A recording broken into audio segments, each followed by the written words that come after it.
We have the latest on the red tide affecting the South Padre Island coast. And UTRGV receives national recognition. We'll tell you from who. And we have the latest scores happening around V Nation. UTRGV TV starts now. Hey there, and thanks for joining us on this edition of UTRGV TV News. I am Orlando Vargas. Well, topping our broadcast, troubles on the South Texas coast. The red tide is impacting the shores of South Padre Island, and fish are washing up dead and causing health concerns for visitors. Our reporter Steven Cavazos joins us from South Padre Island. Red tide has been affecting marine life here at the island for almost a month now, and Valley residents continue to make trips. But what does this mean for them and their health? South Padre Island attracts thousands of visitors each year, but the recent outbreak of red tide is affecting beachgoers as well as marine life. My dad won't let me go right now because it causes allergies, and my brothers and I are very susceptible to allergies, so we're not going to the beach. Red tide is an algae bloom that produces toxins in the water, and eventually oxygen is depleted in those areas.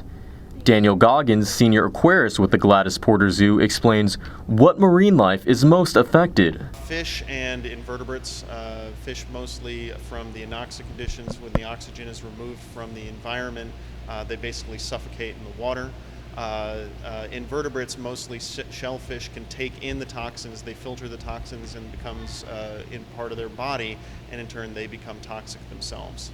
Dead fish can even be seen floating alongside dock areas on Port Isabel, creating a morbid scene for anyone passing by. Well, since I'm a biology major, it's really sad as someone who cares about the environment and cares about the animals that live there. Red tide has created a hazardous environment for marine life here in the valley.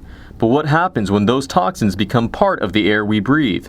We actually breathe it into our lungs, it can get into our eyes, and it can affect us, especially people with asthma problems, or if you have dry eyes and you need eye drops, it can cause severe problems. But prolonged exposure usually means you need to visit an emergency room. So right now I'm here at Access 6 wearing a face mask to prevent any of the red tide bacteria entering my system. You can also see dead fish washed up along the shoreline. Experts do say that if you do plan on making a trip to South Padre Island, please try avoiding Axis 5 and 6 as they are the most prevalent areas affected by the red tide. From South Padre Island, Steven Cavazos, UTRGV TV. Last month, UTRGV received national attention when it was honored by the White House. The Hispanic Engineering, Science and Technology Program, or HESTEC, along with learning opportunities for undergraduate students, were recognized for its initiative on educational excellence for Hispanics. We're surrounded by the Hispanic community, and they want to help us and encourage us to keep going and striving for more. UTRGV was one of 230 programs that was recognized nationwide as a bright spot for Hispanic education. UTRGV athletics is in full swing, and the men's soccer teams keeps wowing us with every single goal. Our Oscar Castillo joins us from the sidelines with the latest scores. The UTRGV men's soccer team defeated Our Lady of the Lake University Saints 2-1 in overtime Sunday, September 20th in the sports complex in Edinburgh. The Vaqueros will play home against Utah Valley University at 7 p.m. this Friday and against Seattle U at 1 p.m. Sunday at the Edinburgh Sports Complex. Or you can watch it live at the WAC Digital Network.